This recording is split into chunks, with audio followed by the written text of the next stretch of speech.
semuanya, perkenalkan nama saya Ruth Andriani Tumanggar, kelas akuntansi C, Stambuk 2019. Di sini saya akan membacakan flowchart. Nah, flowchart ini ada beberapa bagian. Nah, di sini saya akan membacakan flowchart mengenai prosedur persediaan harga pokok persediaan produk dalam proses. Di sini saya akan membahas mengenai flowchart prosedur pencatatan harga pokok persediaan produk dalam proses. Nah, di sini terdapat 3 fungsi akuntansi. Yang pertama itu ada bagian produksi, kedua itu ada bagian kartu persediaan, ketiga ada bagian jurnal. Nah, pada bagian produksi ini dimulai dengan membuat laporan produk dalam proses. Kemudian, laporan produk dalam proses ini membuat 3 dokumen, yaitu dokumen laporan produk dalam proses. Dokumen yang pertama ini dikirim ke bagian persediaan.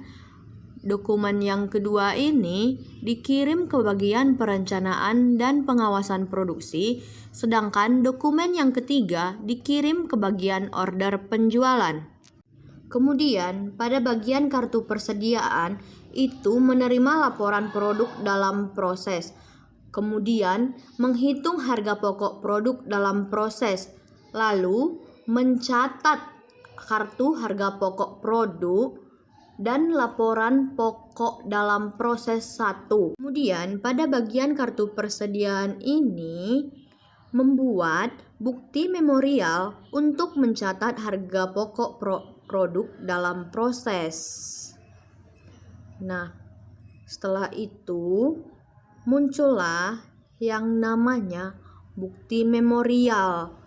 Nah, bukti memorial produk dalam proses yang pertama ini akan dikirim ke bagian jurnal. Setelah itu, kartu harga pokok akan disimpan secara permanen.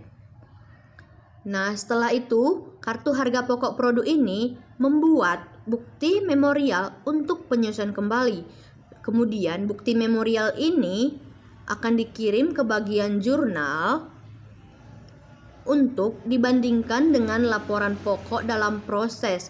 Setelah dibandingkan, disimpan secara permanen dengan membuat jurnal umum. Setelah itu, flowchart selesai.